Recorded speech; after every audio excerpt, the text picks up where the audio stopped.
Have you ever felt like the world was against you? Like no matter what you did, nothing seemed to go your way. Life can sometimes feel like an uphill battle, a series of challenges that leave you questioning why. But what if there's a bigger picture, a grander design that you're not seeing? Joseph, a young man from the land of Canaan, faced unimaginable hardships. But from his lowest point to the highest of triumphs, one question remained: could Joseph see God's plan, even when his dream seemed shattered? What if your greatest trials are stepping stones leading to the fulfillment of a destiny far greater than you could ever imagine? Join us as we follow the extraordinary life of Joseph, a boy who dreamed, endured, and ultimately triumphed. Will he discover that the dreams God gave him were not just his own, but a key to saving nations?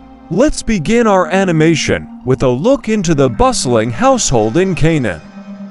Jacob, an elderly man with a strong presence, lovingly watches over his children. Joseph, a young boy around the age of 17, is wearing a brightly colored coat. He's talking with excitement to his father. Joseph was the 11th son of Jacob, born to Rachel, the woman Jacob loved most. Joseph's birth brought immense joy to his father, who showed his affection openly by giving him a coat of many colors, a symbol of favor, a gift that set Joseph apart from his brothers. But this was only the beginning of a story that would change the course of history. Joseph's brothers, filled with bitterness, could never fully understand the depth of their father's love for him. They watched, their envy simmering quietly, waiting for an opportunity to strike. Joseph said excitedly, "Listen to this dream I had. We were all in a field tying bundles of grain. And suddenly my bundle stood upright, and yours all bowed down to mine."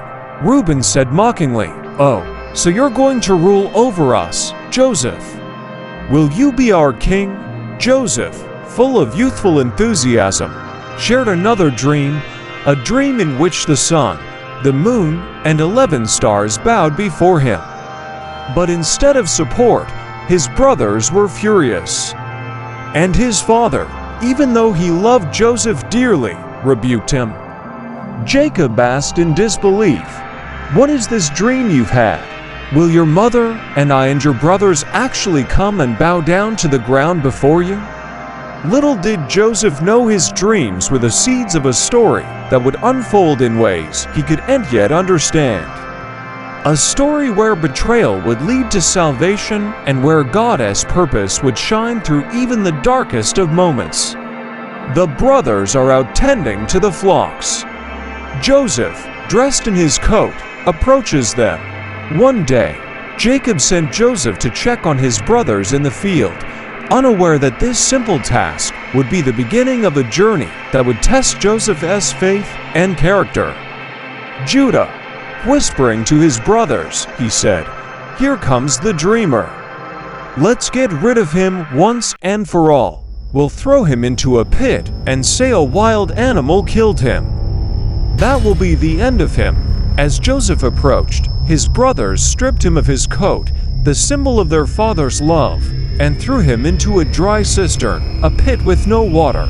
They sat down to eat as if their hearts were not touched by the cruelty of their actions. "Brothers, please, don't do this to me. Please, have mercy." Judah, who looks conflicted, but eventually agrees to sell Joseph to a passing caravan of Ishmaelites. In their greed, the brothers decided to sell Joseph to a caravan of Ishmaelites, traders heading to Egypt. The pit became a symbol of the pain Joseph would endure, and yet, God was already at work. Joseph is being dragged away in chains while his brothers were watching from the distance. Jacob, unaware of the truth, was devastated when he received the torn coat stained with blood. He believed his son was dead, and he wept uncontrollably. Joseph, now a young man, is sold into the house of Potiphar, an officer of Pharaoh. In Egypt, Joseph's life took another unexpected turn.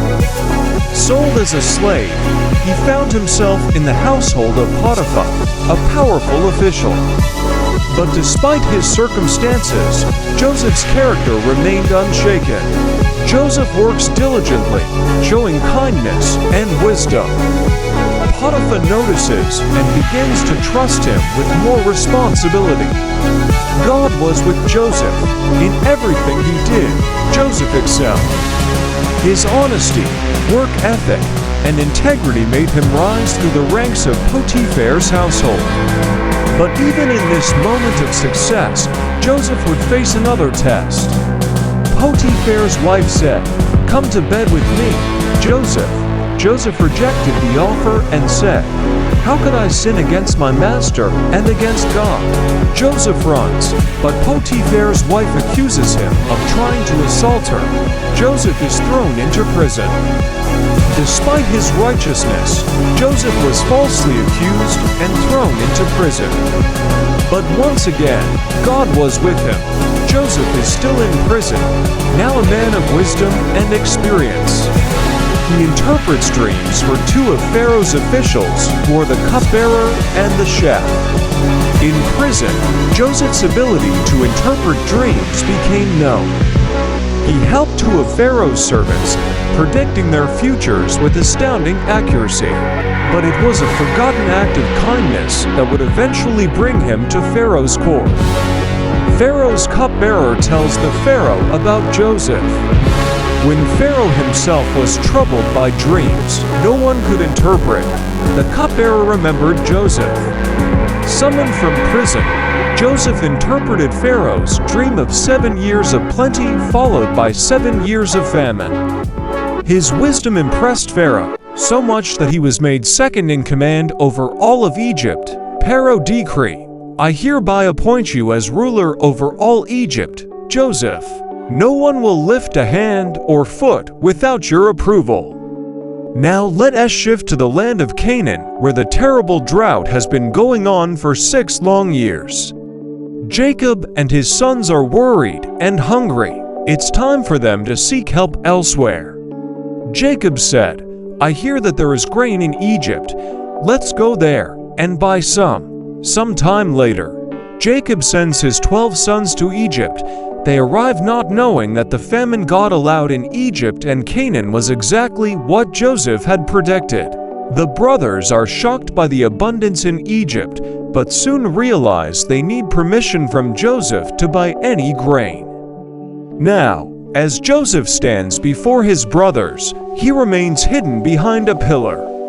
But as he begins to speak, his voice echoes with familiarity. His brothers cannot recognize him. But when Joseph asks, "Is my father well?" Judah steps forward. He reveals his identity to his brothers and invites them to Egypt to live. Years passed, and a famine struck the land. Joseph's brothers, desperate for food, journeyed to Egypt unaware that the brother they had betrayed was now the ruler they sought. Joseph said to his brothers, "I am Joseph, your brother, whom you sold into Egypt. Do not be angry with yourselves, for God sent me here ahead of you to save lives." What began with betrayal and heartache ended in reconciliation and forgiveness. Joseph's brothers were forgiven, and the family was reunited in Egypt. Joseph saw that the trials he endured were part of a divine purpose to preserve life and bring his family into the land of plenty. Just as Joseph's dreams came to fruition, so too will God fulfill His promises in your life. Thanks for watching. Live for God's purpose. Seek His guidance, even when things seem impossible. For He works all things together for good for those who love Him. Like, subscribe, and comment below what part of Joseph's story spoke to you the most. We hope you enjoyed this animated retelling of the biblical story of Joseph. If you liked this video, don't forget to like, subscribe, and comment below what part of Joseph's story spoke to you the most. How can you trust in God's plan in your own life? We'd love to hear from you. If you want to watch more of our videos, click the link above. Thanks for watching, and we'll see you next time.